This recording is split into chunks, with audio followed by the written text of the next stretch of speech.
تعالیٰ کے قریب ہو جائے۔ اسی طرح ہی عبادات کا مقصد ہے کہ انسان اللہ تعالیٰ کے قریب ہو جائے، اور پھر عبادات میں بھی وہ عبادت، ایسی عبادت جو اللہ تعالیٰ کو بہت محبوب ہے اور جس کے ذریعے انسان اللہ تعالیٰ کے بہت قریب ہو جاتا ہے، یعنی کہ دعا۔ نبی کریم علیہ السلام نے فرمایا الدعاء هو العبادہ، دعا ہی تو اصل عبادت ہے۔ یہ جو رمضان مبارک کا مہینہ ہے، یہ ہمارے پاس ایک بہت بڑا چانس ہے کہ ہم اپنے آپ کو اللہ تعالیٰ کے قریب کر لیں، اس ذات کے قریب کر لیں جس ذات کی طرف ہم نے لوٹ کر جانا ہے۔ انا للہ و انا الیہ راجعون۔ کیا معنی ہے انا للہ و انا الیہ راجعون؟ ہم اللہ کے لیے ہی ہیں، اللہ نے ہمیں پیدا کیا ہے، ہم اسی کے ہی بندے ہیں اور اسی کی طرف ہی ہم نے لوٹ کر جانا۔ یہ ہے مراد انا للہ و انا الیہ راجعون۔ قرآنی ادعیہ کی اہمیت میں آپ کے سامنے بیان کرتا ہوں قرآن کریم ہی کی روشنی میں۔ اس سے پہلے میں یہ بیان کرنا مناسب سمجھوں گا کہ وہ ذات جس کے ساتھ ہم نے جڑنا ہے، کہ وہ ذات، وہ رب العالمین جس کے ساتھ ہم نے اپنے تعلق کو مضبوط کرنا ہے، وہ رب العالمین کون ہے؟ وہ ذات کتنی بڑی ہے؟ رسول کریم علیہ السلام نے فرمایا اللہ تعالیٰ کی مخلوقات اتنی بڑی ہے، اللہ تعالیٰ کی مخلوقات اتنی بڑی ہے کہ ساری کی ساری زمینیں اور سارے کے سارے آسمان یہ اللہ تعالیٰ کے عرش کے سامنے ایسے ہیں کہ جیسے ایک چھوٹا سا رنگ ہو اور وہ صحرا میں پڑا ہوا ہو۔ وہ رنگ، اس کی نسبت جو صحرا کے ساتھ ہے، وہی نسبت ہے تمام کے تمام آسمانوں اور زمینوں کی اللہ تعالیٰ کے عرش کے سامنے۔ اور پھر یہ جو 7 آسمان ہیں، وسع کرسیہ السماوات والارض، ان 7 آسمانوں کو اور زمینوں کو جو چیز گھیرے ہوئے ہے وہ اللہ تعالیٰ کی کرسی ہے۔ اور کرسی کے بعد اللہ رب العزت نے ایک سمندر رکھا ہے، اور وہ سمندر اتنا ہے جیسے زمین و آسمان، اتنا بڑا سمندر۔ اور اس سمندر کے بعد پھر اللہ تعالیٰ کا عرش ہے، اور اس عرش سے اوپر اللہ رب العزت ہے۔ الرحمن علی العرش استوى، رحمان وہ ہے جو عرش پر مستوی ہے، جو عرش پر مستوی ہے۔ اور اللہ تعالیٰ کی مخلوقات کی بلندی اور بڑائی کا یہاں سے بھی آپ اندازہ لگا سکتے ہیں۔ آپ علیہ السلام نے فرمایا ایک آسمان سے دوسرے آسمان تک کا سفر ایسے ہے کہ کوئی گھڑ سوار، گھوڑا دوڑانے والا شخص اگر وہ سفر کرے گھوڑے پر اور 500 سال تک مسلسل سفر کرتا رہے تو اس مسافت کو نہیں پہنچ سکتا۔ اتنا سفر ہے پہلے اور دوسرے آسمان میں، اس طرح 7 آسمانوں کے درمیان، اس طرح زمین سے پہلے آسمان تک بھی کتنی بڑی مخلوقات ہیں۔ ساری کی ساری مخلوقات کو پیدا کرنے والی وہی ذات، اور پھر ہر چیز کی بات کو سننے والی، ہر چیز کا علم رکھنے والی، کلیتاً بھی اور جزئیتاً بھی، کلی علم بھی اور جزئی علم بھی، سارا کا سارا علم اللہ تعالیٰ کے پاس ہے۔ دیکھیے اللہ رب العزت فرماتے ہیں وَمَا تَسْقُطُ مِن وَرَقَةٍ إِلَّا يَعْلَمُهَا، درخت کا اگر کوئی پتا بھی گرتا ہے تو اللہ تعالیٰ کے علم میں وہ بھی ہے۔ درخت سے گرنے والا پتا، ہر جاندار کو ملنے والا رزق، ہر جاندار کا اس زمین پر آنا، کسی بھی مخلوق کا پیدا ہونا، اس کا رزق اور اس مخلوق کا اس دنیا سے جانا، آخرت کی جانب اس کا انتقال، ہر چیز اللہ تعالیٰ کے علم میں ہے۔ وہ ذات، اس کے ساتھ ہم اپنے تعلق کو استوار کرنے کے لیے نکلے ہیں، اس رب سے ہم اپنے تعلق کو بہتر بنانے کے لیے نکلے ہیں کہ ہم اللہ تعالیٰ کے ساتھ اپنے تعلق کو مضبوط کریں۔ دعا کا اصل مقصد ہی یہ ہے۔ تو ہم آتے ہیں دعا کا معنی اور مفہوم کی طرف۔ دعا کا مطلب اصل میں ہوتا ہے پکارنا، اردو میں کہتے ہیں پکارنا، اور عربی میں اس سے مراد یہ ہوتا ہے کہ کسی کے سامنے بہت عاجزی اور انکساری کا اظہار کرنا، اور یہ چیز ظاہر کرنا کہ انسان جو ہے وہ اس کے سامنے بالکل ٹوٹا ہوا ہے اور اس کے پاس کوئی طاقت نہیں ہے. اظہار غایت التذلل والافتقار الی اللہ، اللہ تعالیٰ کے سامنے فقیری، ذلت، اس کا اظہار کرنا، اللہ تعالیٰ کے سامنے اپنی عاجزی کا اظہار کرنا. یا ایھا الناس انتم الفقراء الی اللہ، اے سارے کے سارے انسانوں تم اللہ تعالیٰ کے در کے فقیر ہو، اللہ تعالیٰ کے فقیر ہو. یہ ہے مقصد دعا. میں ایک دفعہ پھر آپ سے سوال کروں گا کہ آپ لوگوں کو لینگویج سمجھ آ رہی ہے نا؟ جی آ رہی ہے. جی الحمدللہ. اس کے بعد ہم چلتے ہیں دعا کی اقسام کی جانب. دعا دو قسم کی ہوتی ہے. نمبر ایک دعا عبادت اور نمبر دو دعا مسئلہ. دعا عبادت ایسی دعا جس کو عبادت کہا جاتا ہے.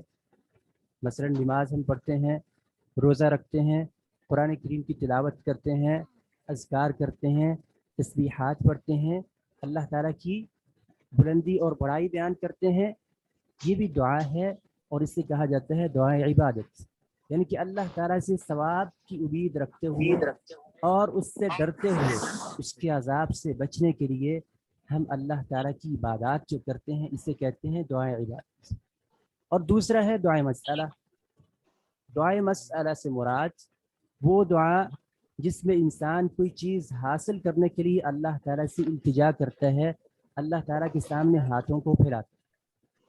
دعا عبادت اور دعا مسئلہ میں فرق یہ ہے کہ دعا عبادت کا کثیر تعلق انسان کے اخروی معاملات کی اچھائی کی جانب ہے، جبکہ جو دعا مسئلہ ہے اس کا تعلق زیادہ تر انسان کے دنیاوی معاملات کی اچھائی کی جانب ہے.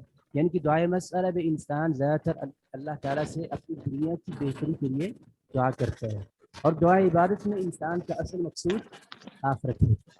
تو ہم انشاءاللہ العزیز جس چیز کی طرف آئیں گے وہ ہے دعا مسئلہ.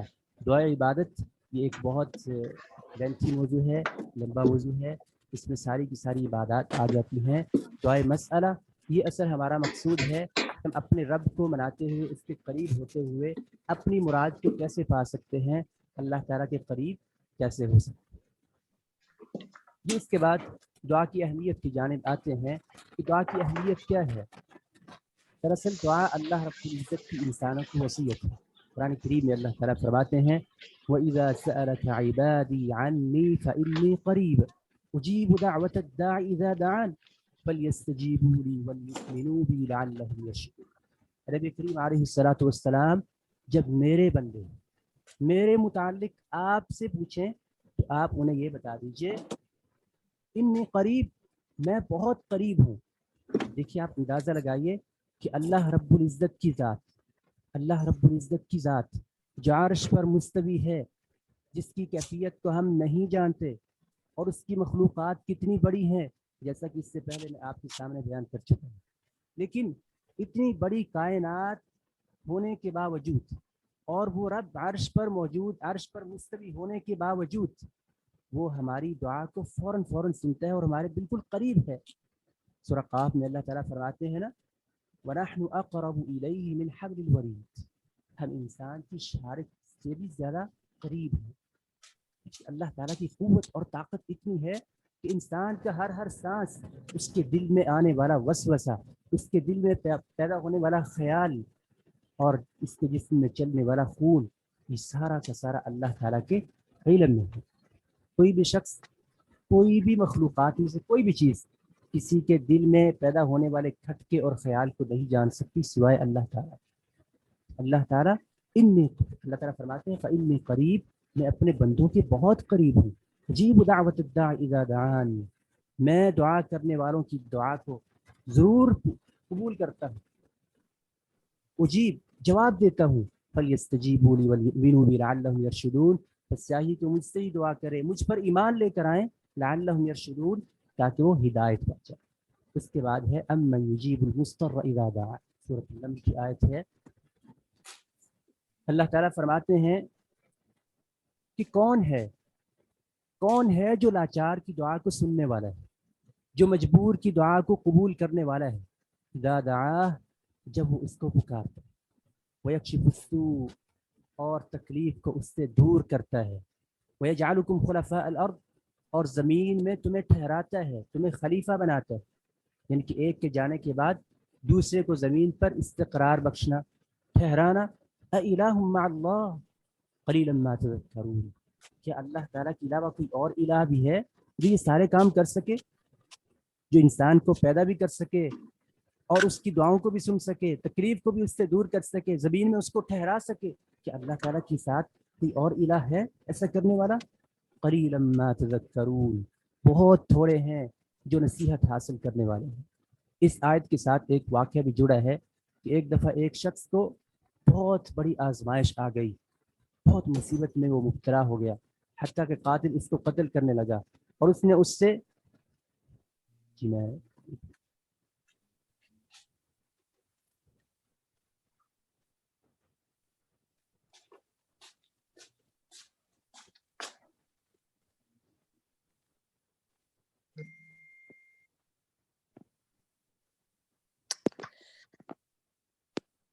جی آپ مجھے کو ہوسٹ بنا دیں. یہاں پر اکنا اسمیڈو لکھا ہوا آئے گا, وہ میرا نام ہے. جیسے کہ بہت سارے لوگ انٹر ہونا چاہ رہے ہیں مگر انٹر نہیں ہو پا رہے ہیں. اچھا جی ٹھیک ہے. آئی سی این میں آ رہا ہے نا؟ جی آئی سی این ہے.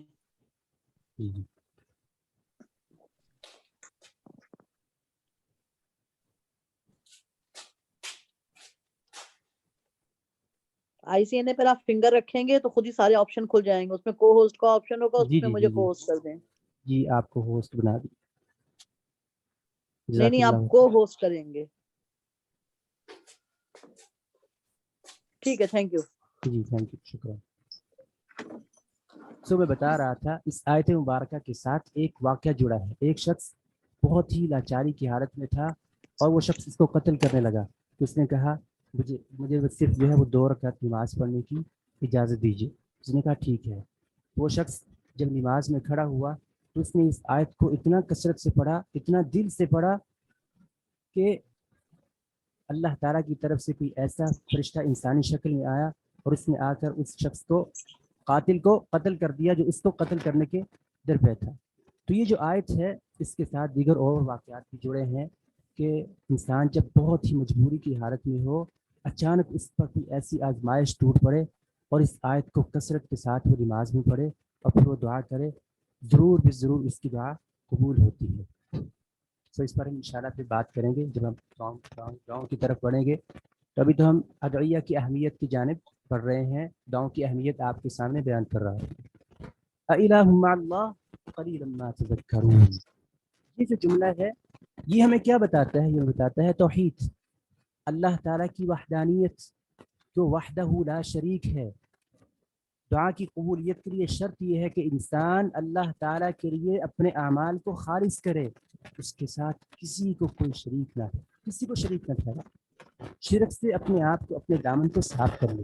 الہ مع اللہ قلیلا ما تذکرون, بہت تھوڑے ہیں جو نصیحت حاصل کرنے والے ہیں, جو اس چیز کو سمجھتے ہیں. اس کے بعد اللہ تعالیٰ فرماتے ہیں دعا کی جانب, دعا کے حوالے سے ادعوا ربکم تضرعا وخفیہ, اپنے رب کو پکاریے تضرعا وخفیہ, گڑ گڑاتے ہوئے اور چپکے چپکے سے, خاموشی سے. جب انسان کے دل سے آواز نکلتی ہے تو اس کی آواز بہت پست ہو جاتی ہے. جب آواز پست ہوتی ہے تو اس کی آنکھوں سے آنسو بہتے ہیں. تو یہ جو ایک کیفیت ہوتی ہے یہ اللہ تعالیٰ کو بڑی محبوب ہوتی ہے, اللہ تعالیٰ کو بڑی محبوب ہوتی ہے, جس سے ہم کہتے ہیں ٹوٹا ہوا دل. علامہ اقبال رحمہ اللہ نے بھی اس کو اپنے اشعار میں بڑے خوبصورت انداز سے اس کو بیان کیا. تو ابھی وقت کم ہے تو اشعار کو بھی پڑھتے. ادعوا ربکم تضرعا وخفیہ, اپنے رب کو گڑ گڑاتے ہوئے ہلکی سی آواز میں اس کو پکاریے. انہ لا یحب المعتدین, بے شک وہ حد سے بڑھنے والوں کو پسند نہیں کرتا. ولا تفسدوا فی الارض بعد اصلاحها, اور زمین میں اصلاح ہو جانے کے بعد فساد نہیں مچاؤ. وادعوه خوفا وطمعا, اور اس رب کو پکارو خوف اور امید کے درمیان, خوف اور امید کے درمیان. انسان جب اللہ تعالیٰ کو پکار رہا ہوتا ہے نہ تو ایسی اس کی حالت ہو کہ وہ بالکل بے خوف ہو جائے اور کلی طور پر مطمئن ہو جائے, نہیں, اور نہ ہی یہ ہے کہ انسان اتنا خوف زدہ ہو جائے کہ اس کے دل سے جو ایک امید ہے، جو ایک روشنی ہے، وہی جاتی رہے. نہیں، اعتدال ہو، اللہ تعالیٰ کو پکارتے ہوئے اللہ تعالیٰ کا خوف بھی دل میں ہو، اور ایک دعا کی قبولیت کی امید بھی اس کے دل میں ہو، اللہ تعالیٰ کی رحمت کی امید بھی اس کے دل میں ہو. ان رحمت اللہ قریب من المحسنین، بے شک اللہ تعالیٰ کی جو رحمت ہے وہ محسنین کے بہت قریب ہے. اب اس آیت میں ایک ورڈ اور ہے جو بہت اہم ہے، وہ ہے محسنین، احسان. احسان دعا کی قبولیت میں ایک تو یہ ہے کہ گڑ گڑانا، پھر پست آواز میں آواز کو پست رکھنا، نارمل رکھنا آواز کو بہت گلا پھاڑ کے اور بلندی سے اس کو نہ نکالنا، ٹھیک ہے، یعنی کہ حد سے نہ بڑھنا. اور اسی طرح یہاں پر ہے خوف اور امید. خوف اور امید یعنی کہ اللہ تعالیٰ کا خوف بھی دل میں ہو، اور دعا کی قبولیت اس کا یعنی کہ دعا کی قبولیت کی امید بھی اس کے دل میں ہو، اور اس کے ساتھ ہے المحسنین، وہ احسان کرنے والا بھی ہو. احسان کرنے والا، احسان سے کیا مراد ہے؟ جبریل امین علیہ الصلوۃ والسلام اللہ کے حبیب علیہ الصلوۃ والسلام کے بعد تشریف لائے اور سوال کرنے لگے، اے اللہ کے رسول فرمائیے مل احسان، احسان کیا ہے؟ آپ نے فرمایا ان تعبد اللہ کأنک تراہ فإن لم تکن تراہ فإنہ یراک، کہ تو اللہ تعالیٰ کی عبادت اس طرح کرے جیسا کہ تو اس کو دیکھ رہا ہے. اگر تمہاری کیفیت ایسی نہیں بنتی تو کم از کم تمہاری کیفیت ایسی ضرور ہو کہ اللہ تعالیٰ تجھے دیکھ رہا ہے. یہ ہے احسان. اسے احسان کیوں کہا گیا ہے؟ دراصل احسان یہ حسن سے ہے، کسی بھی چیز کو اچھا اور خوبصورت بنانا، ٹھیک ہے. تو انسان جب ایسی کیفیت کے ساتھ اللہ تعالیٰ کی عبادت کرتا ہے، وہ یہ سمجھتا ہے کہ میں اللہ تعالیٰ کو دیکھ رہا ہوں اور میرا رب مجھے دیکھ رہا ہے، پھر اس کے جو عمل میں خوبصورتی آتی ہے اسے نام دیا گیا ہے احسان کا.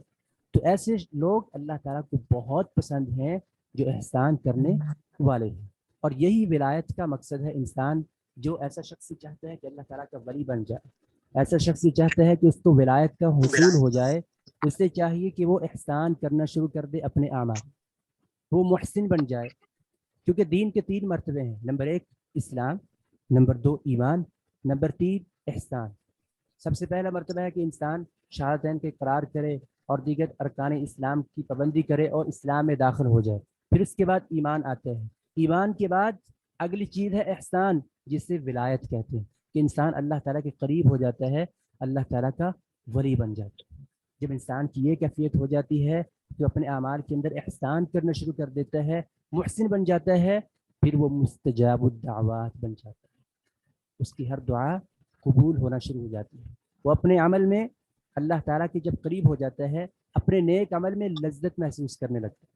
جب انسان کو یہ چیز آ جائے تو اپنے نیک اعمال میں لذت محسوس کرنا شروع کر دے، تو اس کا مطلب ہے وہ اللہ تعالیٰ کا دوست اور اللہ تعالیٰ کا ولی ہے. اللہ تعالیٰ ہمیں یہ کیفیت عطا فرمائے. اس کے بعد حدیث کی روشنی میں ہم چلتے ہیں. اللہ کے رسول علیہ الصلوۃ والسلام نے جو دعا کی اہمیت بیان فرمائی ہے اس کی جانب ہم آتے ہیں. ابو ہریرہ رضی اللہ تعالیٰ عنہ سے آپ علیہ الصلوۃ والسلام نے فرمایا، لیس شیء اکرم علی اللہ تعالی من الدعاء، اللہ تعالیٰ کے نزدیک جو معزز ترین چیز ہے وہ دعا ہے. دعا کے علاوہ کوئی اور چیز اللہ تعالیٰ کے ہاں معزز ترین نہیں ہے.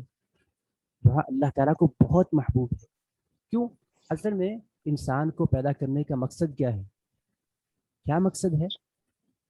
جی کوئی بتائے گا انسان کو پیدا کرنے کا مقصد کیا ہے؟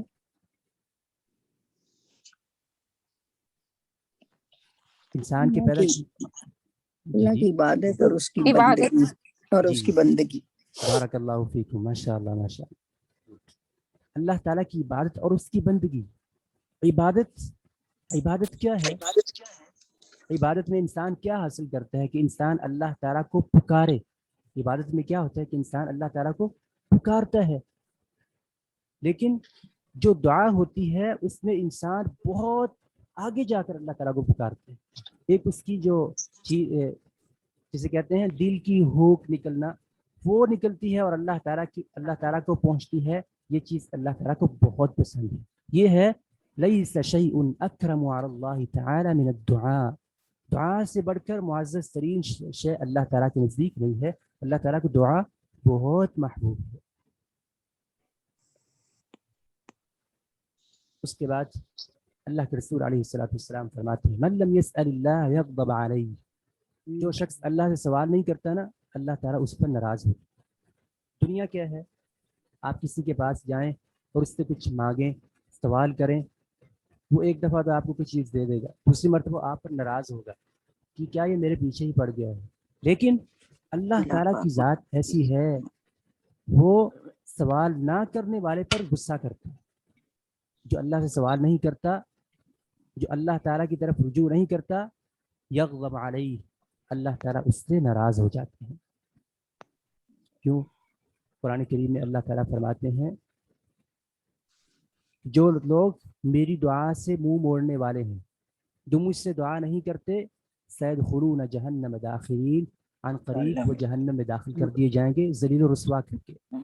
اس لیے کہ جو دعا ہے یہ عاجزی اور انکساری کا اظہار ہے اپنے پیدا کرنے والے کے سامنے، اور جو شخص اس سے انکاری ہوتا ہے اس کا مطلب ہوتا ہے کہ وہ شخص غرور اور تکبر کر رہا ہے، وہ غرور اور تکبر کر رہا ہے، اور غرور اور تکبر اللہ تعالیٰ کو ہرگز پسند نہیں ہے۔ اور پھر اس ذات کے سامنے جس نے اس کو پیدا کیا ہے اور پانی سے پیدا کیا ہے، اس کے سامنے تکبر کا اظہار کرے، اللہ تعالیٰ اس کو کبھی برداشت نہیں کرتا۔ یغضب علیہ، اللہ تعالیٰ اس پر ناراض ہوتے ہیں۔ کس پر؟ من لم یسأل اللہ، جو اللہ تعالیٰ سے سوال نہیں کرتا۔ اس کے بعد سلمان فارسی رضی اللہ تعالیٰ عنہ سے روایت ہے، آپ علیہ الصلوۃ والسلام نے فرمایا ان ربکم تبارک و تعالی حی کریم، بے شک جو تمہارا رب ہے وہ حی ہے اور کریم ہے۔ حی کا مطلب ہوتا ہے بہت ہی حیادار ہونا، بہت ہی حیا والا ہونا، کریم بہت ہی معزز اور عمدہ اور عظیم ہونا۔ یستحیی من عبدہ، اللہ تعالیٰ اپنے بندے سے حیا محسوس کرتے ہیں۔ کب؟ اذا رفع یدیہ الیہ، جب بندہ اپنے رب کی طرف ہاتھوں کو پھیلاتا ہے، ان یردہما صفرا، کہ وہ ان کو خالی لوٹا دے، ای خالیتین، کہ ان کو بالکل خالی واپس لوٹا دے۔ اللہ تعالیٰ کو اس سے حیا آتی ہے کہ وہ رب جس نے انسان کو پیدا کیا ہے، جس نے اس کو پیدا کیا ہے، وہ اپنے پیدا کرنے یا یعنی اپنی مخلوق سے وہ حیا محسوس کر رہا ہے کہ اس کو وہ خالی لٹائے۔ کتنا پیارا رب ہے، کتنا بلند ہے وہ، کتنا عظیم ہے۔ اس کی صفات پر غور کیا جائے، اس کی صفات کے معنی جانے جائیں کہ اللہ تعالیٰ کی صفات کے معنی کیا ہیں، اللہ تعالیٰ اپنے بندوں سے کتنی محبت کرتا ہے، وہ اپنے بندے کی کتنا قریب ہے۔ جب ان چیزوں پر غور کیا جائے تو انسان بہت جلد ولایت کو پالے گا۔ اور اس طرح آپ علیہ الصلوۃ والسلام نے فرمایا، حدیث قدسی ہے، اللہ تعالیٰ فرماتے ہیں کہ جب میرا بندہ میرے قریب آتا ہے، چل کر آتا ہے، تو میں اپنے بندے کی طرف دوڑ کر آتا ہوں۔ میرا بندہ چل کر آتا ہے تو میں دوڑ کر آتا ہوں، یعنی کہ مجھے بہت، یعنی کہ اللہ تعالیٰ اپنے بندے کو فوراً اپنے قریب کرتے ہیں جب بندہ اپنے رب کے قریب ہونے کی کوشش کرتا ہے۔ اور اس طرح آپ علیہ الصلوۃ والسلام نے فرمایا اگر سارے کے سارے انسان، سارے کے سارے جن ایک میدان میں جمع ہو جائیں، ایک خالی میدان میں جمع ہو جائیں اور سب کے سب اللہ تعالیٰ سے دعا کرنا شروع کر دیں، جو ان کے دل میں ہے، جو کچھ وہ مانگنا چاہتے ہیں، سب کچھ وہ اپنے رب سے مانگیں، اللہ تعالیٰ فرماتے ہیں میں ہر ایک کو اپنی مخلوقات میں سے مانگنے والوں کو ہر ایک کو اس کی مراد کے مطابق دوں گا، اور میرے خزانوں میں سے اتنی کمی بھی نہیں آئے گی جتنا سوئی کو سمندر میں آپ ڈالیں اور اس کے ساتھ لگنے والا پانی۔ میری عطا میں کسی قسم کی کوئی کمی نہیں آئے گی، میرے خزانوں میں کسی قسم کی کوئی کمی نہیں آئے۔ پھر اس کے بعد اللہ کے رسول علیہ الصلوۃ والسلام نے فرمایا یہ ساری چیزیں آپ نے یاد رکھنی ہیں جب آپ نے دعا کرنی ہے۔ جب انسان دعا کرتا ہے اس کے ذہن میں یہ ساری چیزیں ہو تو وہ دعا بڑے اچھے طریقے سے کر سکتا ہے۔ آپ ان کو آداب بھی کہہ لیں، آپ ان کو اہمیت بھی کہہ لیں، دعا کی کچھ بھی آپ کہہ سکتے ہیں۔ اگرچہ ہم انشاءاللہ عزیز اس کے بعد کا جو اگلا درس ہے وہ دعا کے آداب وغیرہ، اس پر ہم انشاءاللہ میں آپ کے سامنے بیان کروں گا۔ آپ علیہ الصلوۃ والسلام نے فرمایا من سرہ ان یستجیب اللہ لہ عند الشدائد والکرب، ایسا شخص جس کو یہ پسند ہے کہ اللہ تعالیٰ اس کی دعا قبول کریں، اس وقت جب وہ پریشانی کی حالت میں ہوتا ہے، تکلیف اور کرب میں ہوتا ہے، فَلْيُكْثِرِ الدُّعَاءَ فِي الرَّخَاءِ، بس چاہیے کہ وہ اپنی دعا کو آسانی کی حالت میں بھی جاری رکھے، نارمل حالات میں بھی اللہ تعالیٰ سے کثرت سے دعا کرے، جب اس پر اچھے حالات ہوتے ہیں اس وقت بھی اپنے رب کو زیادہ سے زیادہ پکارے، تاکہ شدائد اور کرب میں، تکلیفوں اور مشکلات میں اس کی دعا فوراً سنی جائے، فوراً قبول کی جائے۔ اس کے بعد ایک اور حدیث، اللہ کے رسول علیہ الصلوۃ والسلام نے فرمایا ادعوا اللہ وانتم موقنون بالاجابہ، اللہ تعالیٰ سے تم اس طرح دعا کرو کہ تمہیں اس دعا کی قبولیت کا مکمل یقین ہو، مکمل یقین ہو۔ یہاں پر میں ایک اور بات بیان کرنا چاہوں گا۔ اللہ کے رسول علیہ الصلوۃ والسلام نے فرمایا انا عند ظن عبدی بی، حدیث قدسی ہے، اللہ تعالیٰ فرماتے ہیں میں اپنے بندے کے گمان کے مطابق اس کے ساتھ ہوتا ہوں، میں اپنے بندے کے گمان کے مطابق اس کے ساتھ ہوتا ہوں، یعنی کہ جیسا انسان کے اپنے رب کے بارے میں گمان ہوتا ہے اللہ تعالیٰ اس کے ساتھ اسی طرح کا معاملہ کرتے ہیں۔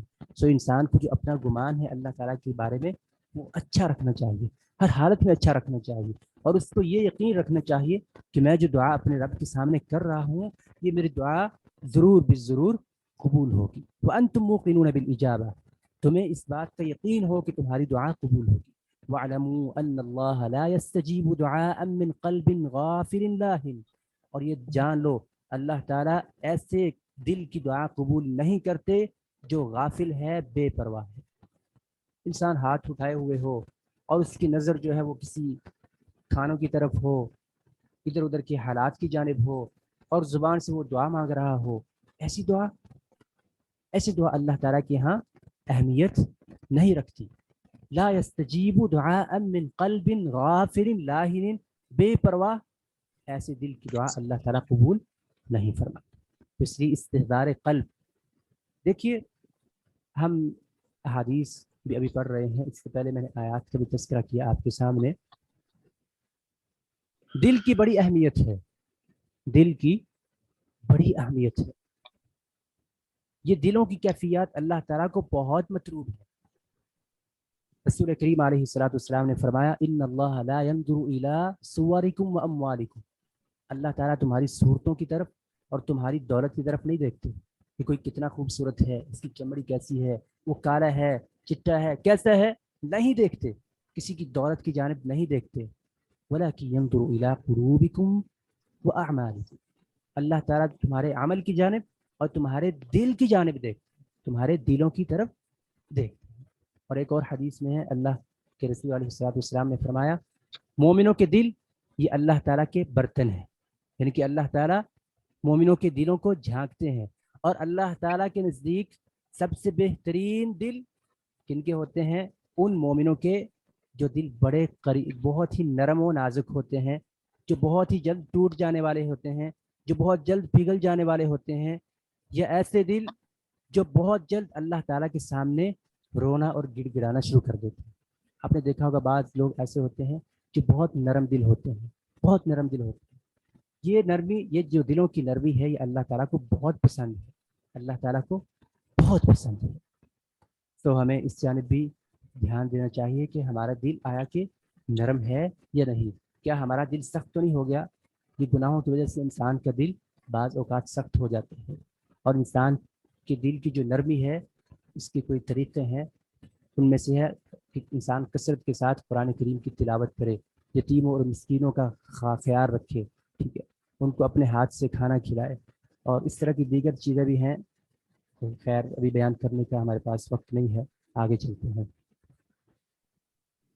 انس بن مالک رضی اللہ تعالیٰ عنہ فرماتے ہیں کہ میں نے اللہ کے رسول علیہ الصلوۃ والسلام کو فرماتے ہوئے سنا، اللہ کے رسول فرماتے ہیں حدیث قدسی، قال اللہ تبارک و تعالی، اللہ تبارک و تعالی یہ فرماتے ہیں یا ابن آدم، اے ابن آدم، اے آدم کے بیٹے، انک ما دعوتنی ورجوتنی، جب تک تو مجھ سے دعا کرتا رہتا ہے اور تو مجھ سے امید لگائے رکھتا ہے۔ دیکھیے یہ چیز، امید، اللہ تعالیٰ سے دعا کرنا اور قبولیت کی امید، یقین، یہ اس کی بڑی اہمیت ہے، اس پہ آپ نے غور کرنا ہے. انک ما دعوتنی ورجوتنی، اے آدم کے بیٹے جب تک تو مجھے پکارتا رہتا ہے اور مجھ سے امید باندھے رکھتا ہے کہ میں تیری دعا کو قبول کروں گا، غفرت لک علی ما کان فیک، میں تیرے سارے گناہ بخش دوں گا جو بھی تیرے اندر ہیں، ولا اباری، مجھے اس کی کوئی پرواہ نہیں. یا ابن آدم، اے آدم کے بیٹے. دیکھیے کتنا محبت بھرا انداز ہے اپنی مخلوق کے ساتھ اللہ تعالیٰ کا، اور خصوصاً انسان کے ساتھ اتنی محبت اللہ تعالیٰ کی. حدیث کے الفاظ دیکھیے کتنے پیارے ہیں، کتنے پیارے الفاظ ہیں. یا ابن آدم، آدم کے بیٹے، لو بلغت ذنوبک عنان السماء، اگر تیرے گناہ آسمانوں کے کناروں تک بھی پہنچ جائیں. کیا کسی کے اتنے گناہ ہو سکتے ہیں کہ اس کے آسمانوں کے کناروں تک پہنچ جائیں؟ اے آدم کے بیٹے، اگر تیرے گناہ آسمانوں کے کناروں تک پہنچ جائیں، ثم استغفرتنی، پھر تم مجھ سے بخشش مانگے، غفرت لک ولا ابالی، میں تیرے سارے گناہوں کو بخش دوں گا، معاف کر دوں گا، اور مجھے کوئی پرواہ نہیں. یا ابن آدم، آدم کے بیٹے، انک لو اتیتنی بقراب ملء الارض خطایا، اگر تو میرے پاس آئے، تو مجھے اس حالت میں ملے کہ ساری کی ساری زمین تو نے خطاؤں کے ساتھ، گناہوں کے ساتھ بھری ہوئی ہو، ثم لقیتنی، اور پھر تو مجھ سے ملے، لا تشرک بی شیئا، تیرا دامن میرے ساتھ شرک سے آلودہ نہ ہو، تو نے میرے ساتھ کسی کو شریک نہ ٹھہرایا ہو، لأتیتک بقرابها مغفرہ، میں اسی کی مثل مغفرت لے کر تیرے پاس آؤں. اللہ اکبر.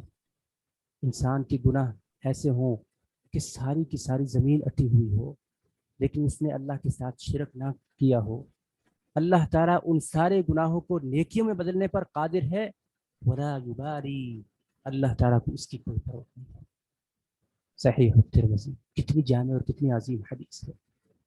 اور اس طرح آخری بات بیان کر کے ہم بات کو مکمل کرتے ہیں. دعا اور تقدیر کا جو معاملہ ہے، اللہ کے رسول علیہ السلام نے فرمایا، لا يرد القضاء الا الدعاء، قضاء کو جو رد کرنے والی، ٹالنے والی جو چیز ہے، تقدیر کو جو ٹالنے والی چیز ہے، وہ دعا ہے. ولا يزيد في العمر الا البر، اور عمر میں جو چیز برکت کا باعث ہے وہ ہے احسان، رشتہ داریوں کو ملانا، رشتہ داروں کے ساتھ حسن سلوک کرنا، خصوصاً والدین کے ساتھ حسن سلوک کرنا، یہ عمر میں برکت کا باعث ہے. لیکن یہاں پر جو مین چیز جو بیان کرنا چاہتا ہوں وہ ہے کہ دعا تقدیر کو ٹالتی ہے؟ دراصل تقدیر جو ہے وہ اللہ تعالیٰ نے انسانوں کی لکھ دی ہے اس سے پہلے کہ ابھی آسمان و زمین کی پیدائش ہونا تھی. آسمان و زمین کی پیدائش سے پہلے اللہ تعالیٰ نے قلم کو پیدا فرمایا اور فرمایا اکتب ما هو کائن الی یوم القیامہ، وہ سب کچھ لکھ دے جو کچھ قیامت تک ہونے والا ہے. تو قلم نے اللہ تعالیٰ کے حکم سے وہ سب کچھ لکھ دیا جو کچھ قیامت تک ہونے والا ہے. اور اب حدیث میں آتا ہے صحیفے بند کر دیے گئے ہیں اور قلمیں خشک ہو چکی ہیں. لیکن یہاں پر یہ کیوں ہے کہ دعا تقدیر کو ٹال دیتی ہے؟ اس کا مطلب یہاں پر یہ ہے کہ اللہ تعالیٰ نے تقدیر میں یہ بھی لکھا ہے کہ فلاں شخص فلاں وقت میں یہ دعا کرے گا اور اس کی دعا قبول کی جائے گی اور اس سے اس کی فلاں مصیبت ٹال دی جائے گی، تقدیر کو ٹال دیا جائے گا.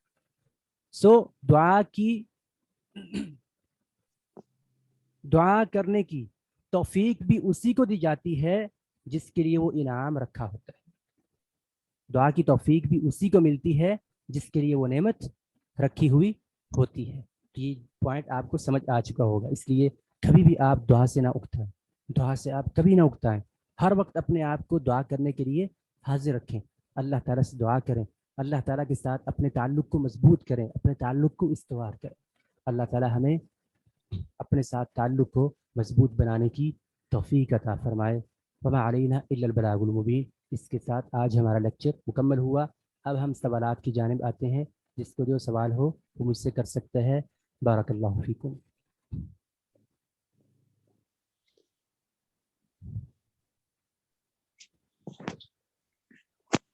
جی کسی کو کوئی سوال کرنا ہے تو کر لیں جلدی جلدی, ہمارے پاس صرف 3 منٹ ہے.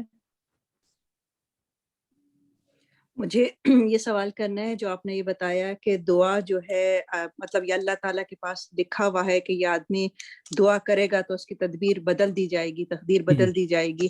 تو مجھے سوال یہ کرنا ہے کہ اگر وہ اللہ نے اس کے لیے نہیں لکھا تو پھر وہ مطلب کیسے کرے گا وہ دعا, اگر اس میں لوح قلم میں یہ ساری چیزیں نہیں لکھی ہوئی ہیں تو؟ جی میں فی الوقت مکمل طور پر سوال سمجھ نہیں پایا, سو جتنی مجھے سمجھ آئی ہے میں آپ کو جواب دیتا ہوں.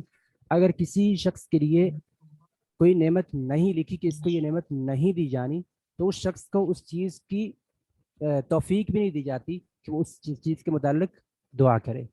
اب مثال کے طور پر اگر میری قسمت میں یہ نہیں لکھا کہ میں نے کسی یعنی کہ آئس لینڈ کی جانب سفر کرنا ہے, وہاں پر جانا, وہاں پر ٹھہرنا میرے لیے نہیں لکھا ہوا, تو میں اس چیز کی دعا بھی نہیں کروں گا, میں اس چیز کی دعا بھی نہیں کروں گا.